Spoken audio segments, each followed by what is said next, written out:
Do you want to improve your backgammon game? One of the best ways to do that is by watching top players play. But just watching them sometimes is not enough because you don't know what the right play is or the reasons why. That's why a commentary with an XG feed is very useful. And that's exactly what I do in this video in a match between Kit Woolsey and Gerry Tansey. Thank you for joining me. I hope you enjoy this video. Please like and subscribe, and you'll be notified every time I upload a new video. Let me know what you think in the comments below, what you like to see in future videos so I can work on that. Thank you to the USBGF for allowing me to use this video in the commentary. If you love backgammon, you can become a member of this channel, and that'll give you exclusive access to the most popular videos. My book, Backgammon Backgame Strategies, is available. There's a link in the description to where you can get it. And if you're interested in lessons, please contact me via email. My email address is also in the description. Again, in this video, I'm doing a commentary on a match between two of the best players in the world, Kit Woolsey and Gerry Tansey. For those who follow backgammon, they need no introduction. Two of the best players in the world, both out of the United States. This is a 9-point match. You'll see on the screen, the board is on the main portion of the screen with the names of the players along with their pip count and score above and below. The clock is on the left-hand side of the board. Kit Woolsey is playing the white checkers at the top. Gerry Tansey, the red checkers at the bottom. The images of the players are to the left, above for Kit, below for Gerry. I've also enlarged the dice to the left to make it easier to see. The XG feed is on the lower left. There was a player cam on the right-hand side in the center, so that will allow you to watch them think and how they move their checkers. I feel like that's useful. And my camera is on the upper right.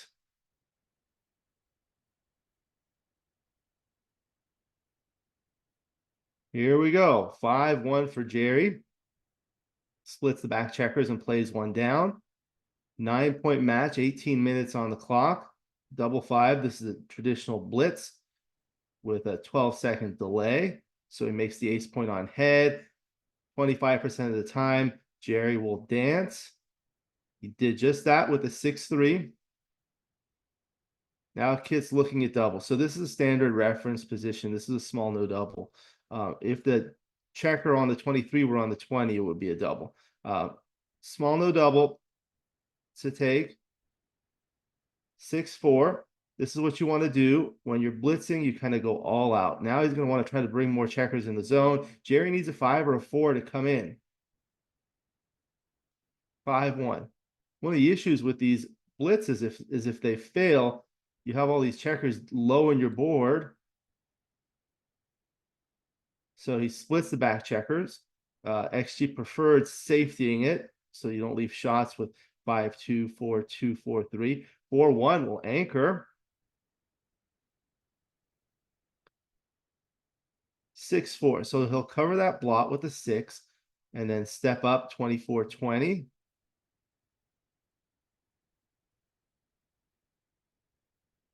6-3. So this is a very awkward roll because you always want to think about how your sixes play because they always move one checker from one quadrant to another or from the bar to bearing in. Turns out 13-4 minimizing shots was better. This is thematic with lots of checkers in the zone, but you're outboarded 4-1.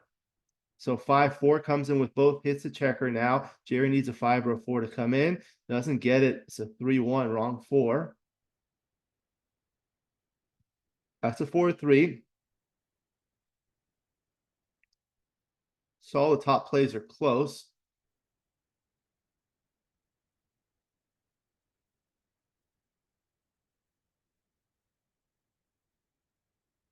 Brings one to the 6-point.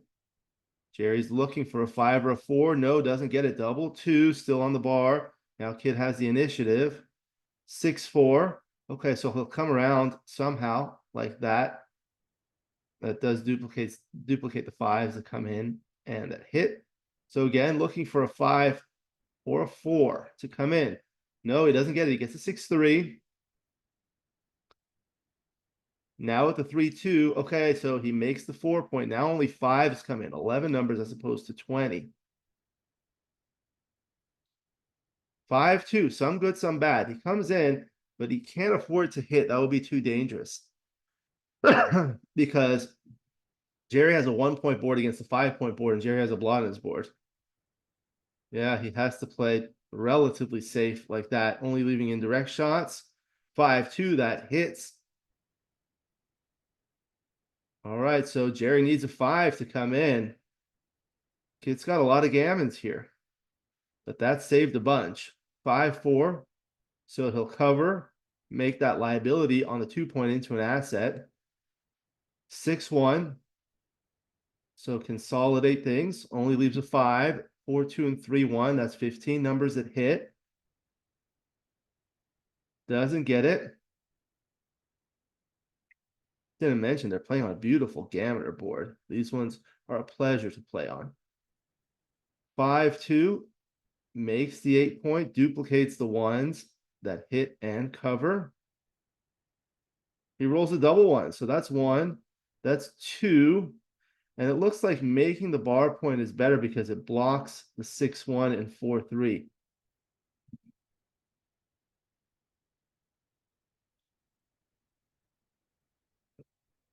Although it leaves, lets him come out with 5-3 and double 4 as well. Okay, so plays there. 4-1. So he'll come in with the 4. And then the 1, you're not going to play off the 8, 7, or 6. It's just a matter of whether you want to break the 4, 3, or 2. They're all close. You're just kind of looking at what numbers work well on either side for covering. So if he breaks the 3 like this, he can cover with 4s and 5s. All right, so Gerry rolls a 4-3. So if he comes off the anchor, he doesn't really have a good 3. He can't afford to play passive. He has to play there, especially with that blot on the board now on the 3-point. 5-3, so the 3 is forced, and now with the 5 he can cover. So now Gerry has 3s to hit and 4s to cover. Not a cube yet, not nearly close. 3-2. So he'll hit with a 3, and although you don't like it, you're gonna have to lift. You don't want to leave any shots. Does double 4 hit? It does. 4-1, that's a good roll. He anchors up, but now White's 2 back checkers are disconnected from the back of the army, so may have some trouble bringing things home. So double 2. So with the double 2, you can make the 11-point, but then you don't have a good final one.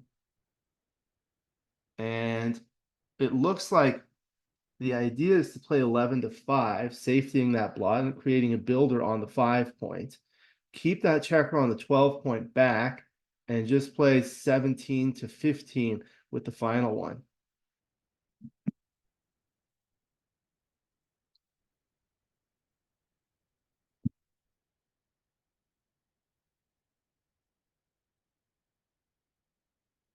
He's looking at it. So you basically think about all your options. Yeah, just like that. There you go. All right, so some 8s hit now. Double 4 and double 2 do not. 4-1. So this is where things get awkward. Kit will have to break with his next 6.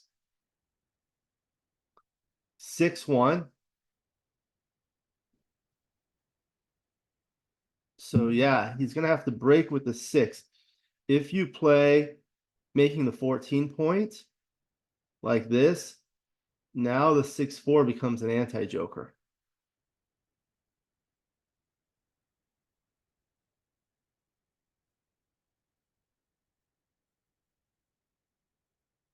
That's a 4-3. I think I transcribed it as a 6-1 by accident. Double 5. So that points on head from the 14 to the 4-point.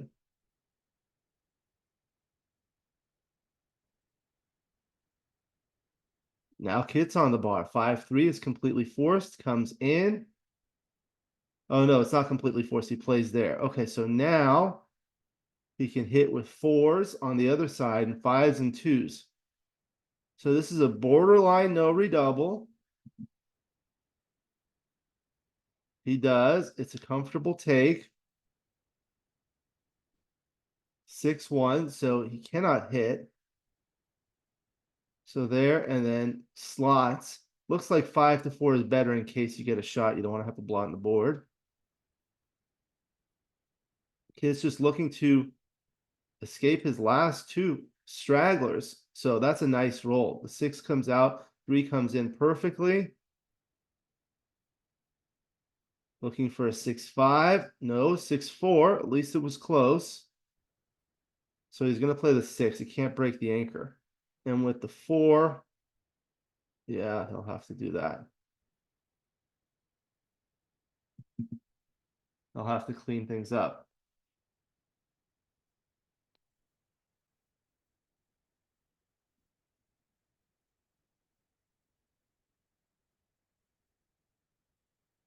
He's thinking about what's the possible upcoming cue action.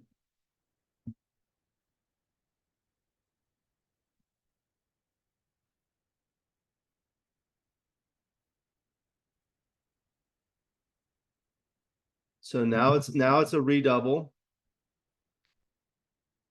but it's a pass. And what are the tens? Tens play perfect, but if he doesn't, he still has to hit.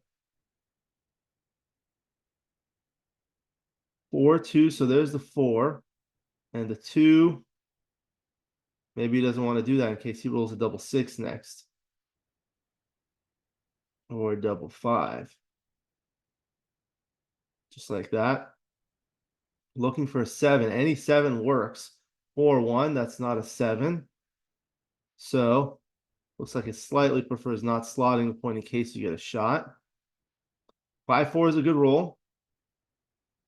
Kiss looking to take a commanding 8-0 lead and get to the Crawford game.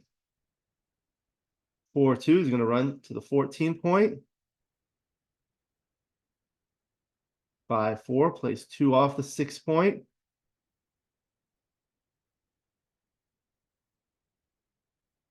It's actually slightly better to take one off because now 6-1 and 5-1 leave a shot. The other way, only 6-5 leaves a shot. As long as you have the spare or a checker on the 4 point, you can do something like that. 4-2 will come around. 5-1. So instead of pick and pass, it leaves a shot. Bears off the checker. That saves the gammon.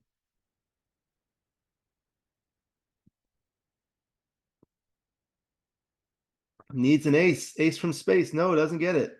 That's 2, double 2, comes around. Okay.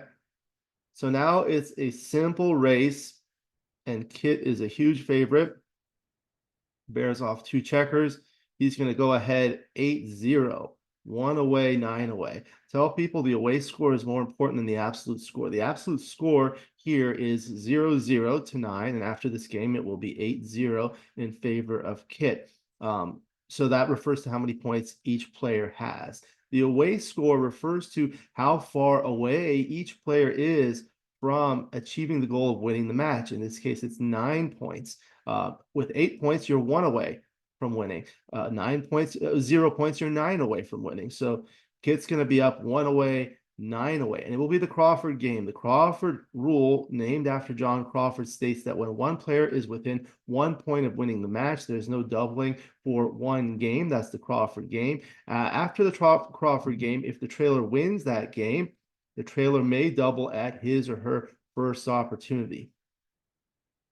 That gives the leader a little bit of a cushion. Now 4-3, so that's Gin. Takes it to 8-0 Crawford. 1 away, 9 away. This is from the St. Louis tournament. They had a great turnout. You can see the playing area in the player cam. Lots of players there. And I had mentioned this Gammoner board. These are not the traditional Gammoner checkers. These are finger dish checkers, which are actually nice because it helps you move the checkers. but the gammon checkers are really beautiful. They have a swirl pattern, and that cube is beautiful too. All right, so moving on. Both roll a 5, roll again. 4-3 for Kit. So now you want to make the more conservative play with the big lead in the match. Double 3 for Gerry. You make the default play 2 up, 2 down, just like that.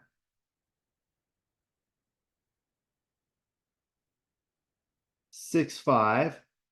So 24-13 leaves the blots. You don't want to bring it around from 21 to 10. That leaves a double shot. That's just to make the 3-point. It does strip the 8-point, which is not good, and it makes a point behind the anchor, which is not as valuable. But that's the best you could do. 5-1's a good roll. He's going to make his 5-point. So now Gerry's not worried about gammon losses. So he's going to play aggressive. A gammon for Kit is no different than winning a single game. It will give him an extra point that's wasted. That's called overage. You really want to avoid overage. That's something I see a lot, and people don't think about it, but it makes a big difference in matches. Now 4-3 for Kit. So looks like you can cover and bring one down. It does leave a 6 shot, which is duplicated on the other side, but he plays the 6-point, which is fine. Now 5-4. Just going to play behind. 8-3, 6-2, like this.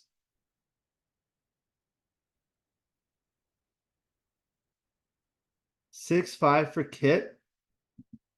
Just plays behind, makes his 2-point.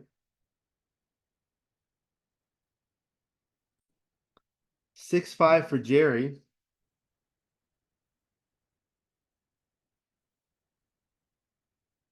Brings 2 down. The right idea was to break the 8-point. You kind of want that contact. Don't want to leave a blot, especially with the blot and board. 6-2. So here with all those blots on the other side, the right idea is to slot. Because if he hits with a 1, he's going to have to break. And if he rolls like a 3-1 or 4-1, it's going to be really awkward. Well, 4-1 will be able to cover. But those 2 blots are probably going to be in the board, in White's board. And Red has 2 blots on his other side.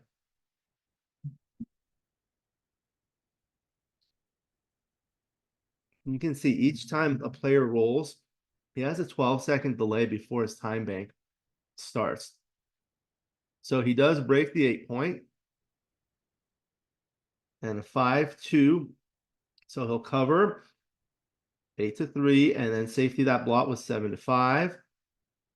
All right, now Kit's 6s are going to be awkward, especially something like that, 6-3. He's not going to want to break the anchor. That's like suicide. You'll have to play 13-7, and then you can't continue, so you'll have to play there. All right, looking for 3s or 9s. Double 3, that's the best. Hits twice. And it looks like it prefers 10-7.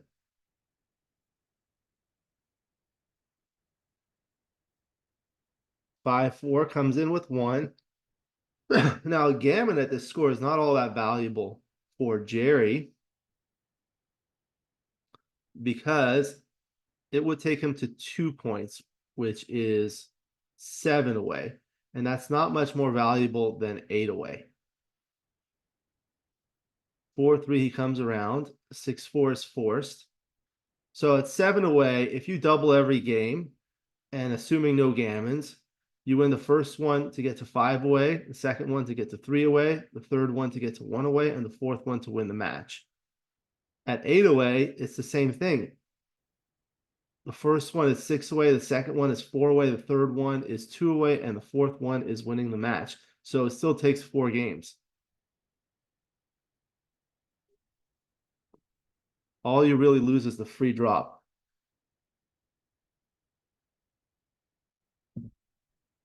So now Jerry's just trying to bring things home.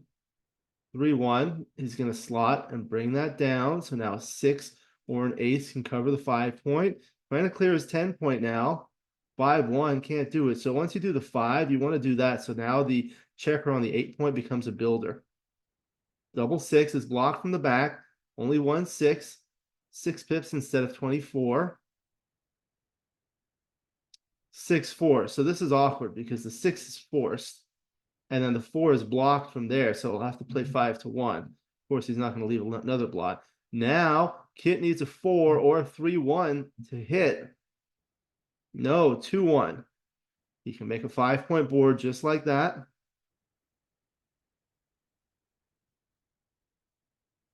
Three, 2. So he'll have to come in with the 3, 8-5. Then it's a matter of continuing or 3-1, which it prefers. That gives you a nice 4 to play comfortably with the spare. 6-2, no 6. So he just plays the 2. He's looking for a 5-4, double 4, double 5, double 3. Doesn't get it.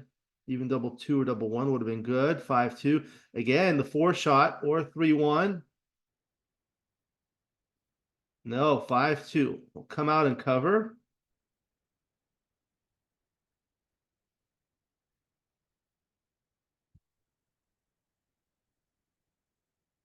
Six, 2. So here you want to think about your bad rolls next. If he bears it off, double 5s, 4s, 5s, and 6s are bad. Whereas here they're not. 6-2 is bad either way. Double 3 comes around.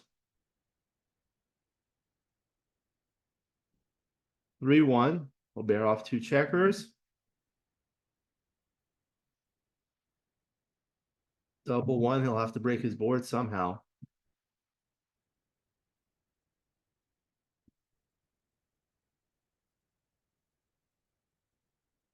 Just trying to clear. 5-3, he clears the 6 point. Now only one final point to clear. 6-3, the 6 is forced and the 3 will continue. 6-4, so he clears that point. It's just a matter of whether Kit will save the gammon. Jerry's going to need to roll big and Kit small for the gammon. 6-4, okay. Double 3, that's a good roll, but still. Okay. So that's a single game.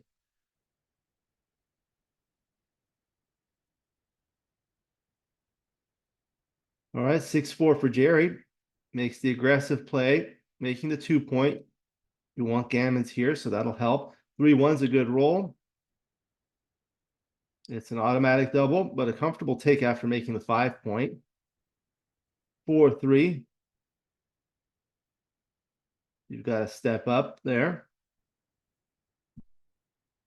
3-1. So this is the wrong idea with all those checkers, with that few checkers in the zone. Looking for a 4 to hit. Doesn't get it, but 5-3 hits. Okay. Double 4. Okay, so that's the first one. And now you look at the rest. You can't cover the blot. So what else can you do? You can hit from 24 to 16. Okay, so once you do that, what's the best final floor? Looks like it's going to be just stepping up with the last 4. You don't want to leave too many blots with something like 13 to 9.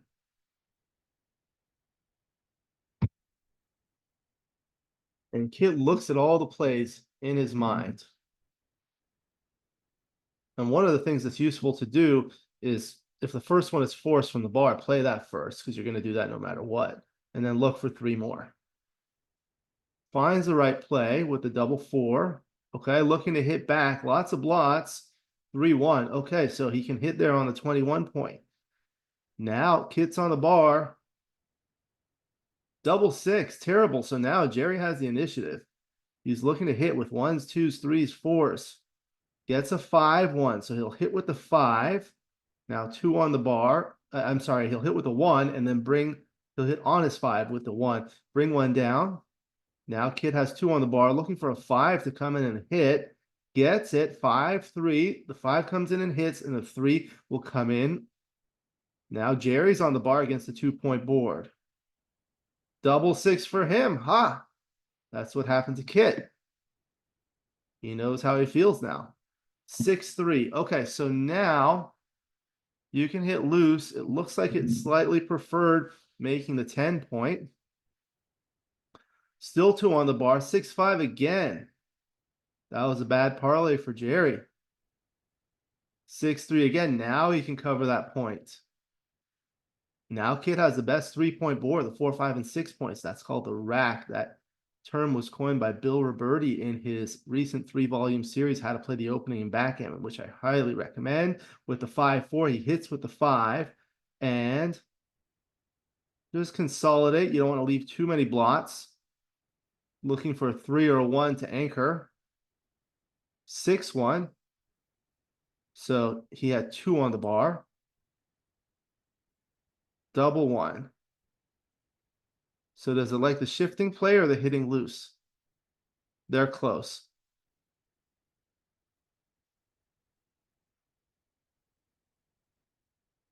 Double 2. Okay, so there's 2. And now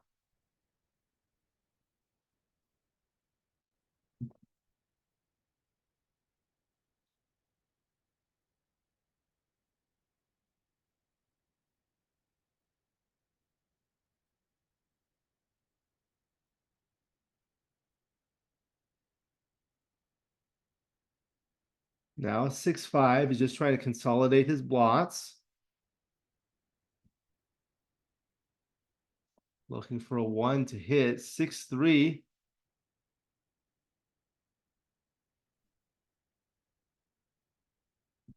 You got to hit with the 3.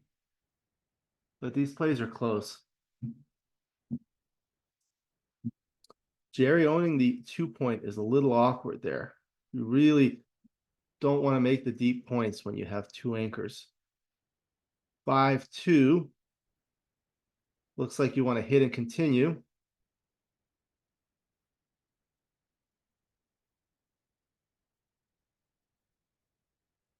He's thinking about it. Doesn't want to give him more timing.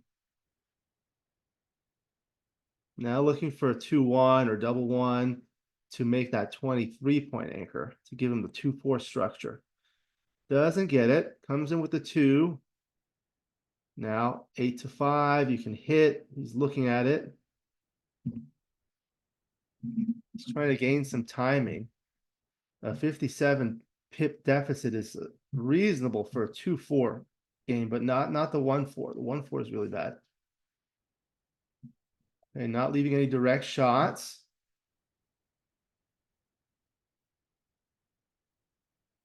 Five, 2, so can't afford to hit here. He's going to step up, although he would have liked to have kept the 23-point slot in. He's just going to try to recirculate. Now 4-2. So it's a matter of whether he's going to make the 9-point or not. If you're making a point that's 6 away from an anchor, that will be awkward. But this is 5 away from the anchor, so it's not so awkward. So you can hit and continue. You can bring 2 down. You can make the point on head, which is slightly the best. He's thinking about it. Leans back in his chair. I really like it when there's a player cam because you can see how the player is thinking.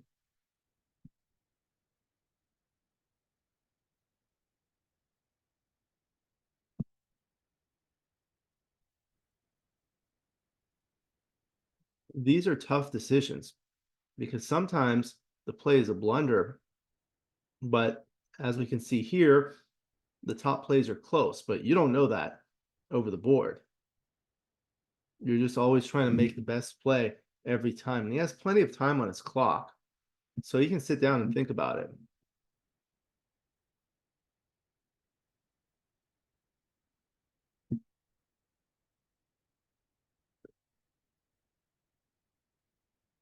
So if he does play 13-9 and continuing to the 7-point, he'll have a builder on the bar point that he can use to make the 2-point if necessary. And then against these back games, you just want to think about how you're going to bear in and what are the awkward numbers. Okay, so hits and continues. Now 5-2 from the bar. The 2 is forced, and the 5 have to play it to 3.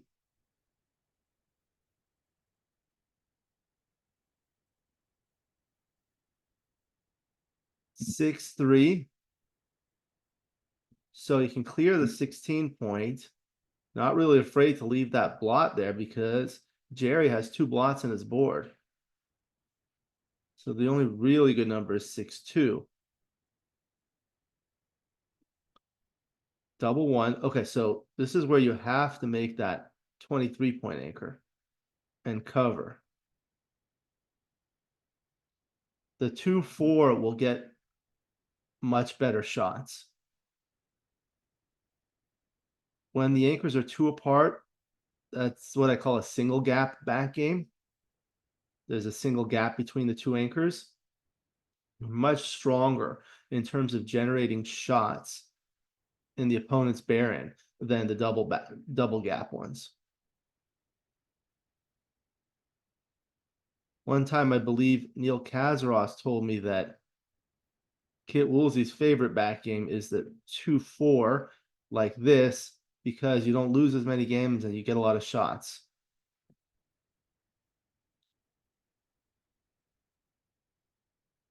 So 3-1 looks like the right idea is to hit that checker. Just safetying. Okay.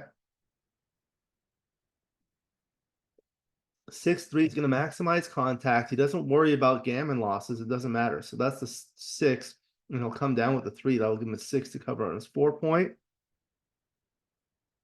6-2 with the 2 blots on the board. He can afford to break the midpoint and leave that direct ace shot along with a combination 7s and 6-3.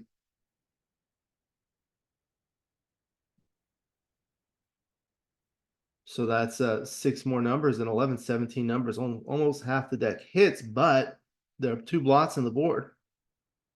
3-2 doesn't. So he'll cover that. And he can leave that blot there.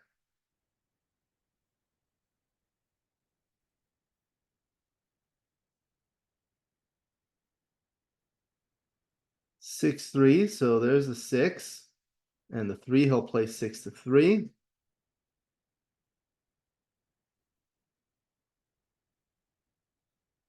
6-3 for Gerry. He'll make the 4-point, bring one down.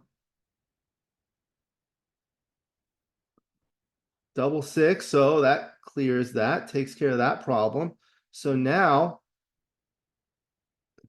as the attacker white here, you want to think about what are your awkward numbers. Double 3 is not good. Yeah, he's going to come in. 6-4, so that's completely forced. All right, another 6-4 would be bad. 6-2, he'll have to stay back in case he gets a shot. He'll have a double shot. 6-4, that's the anti-joker. Again, completely forced. Now Gerry has 4s and 2s to hit to turn this around. This is what happens in back games. It makes the attackers bear in and bear off awkward, generating a lot of shots. Doesn't hit it, unfortunately. 6-1, he'll have to play out. Now double 4 is bad.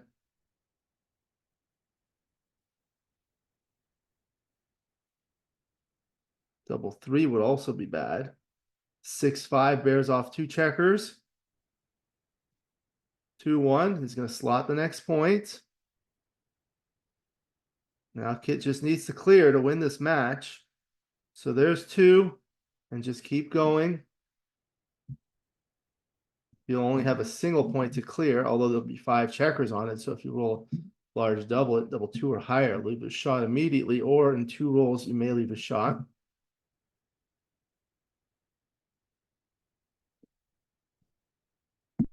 There you go.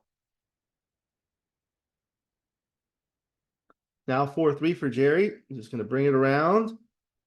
Gerry's hoping Kit rolls a double 2.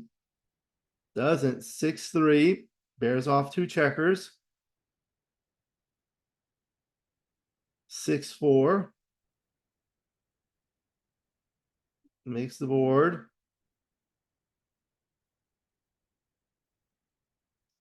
It's looking for an ace. Doesn't get it. 6-4. Leaves a shot. So this may be his last opportunity.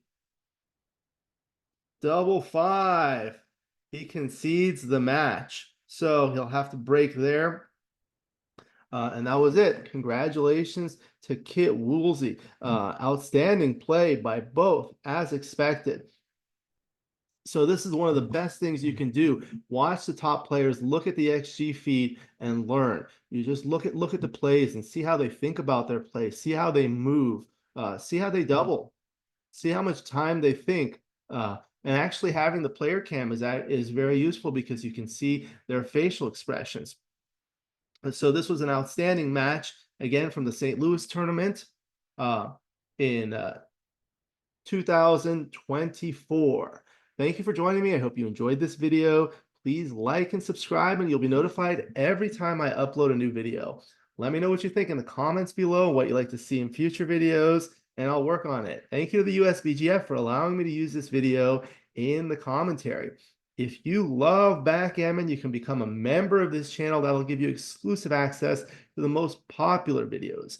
Again, my book, Backgammon Backgame Strategies, is available. There's a link in the description to where you can get it. And if you're interested in lessons, please contact me via email. My email address is also in the description. I look forward to seeing you in future videos. Until then, keep rolling your dice.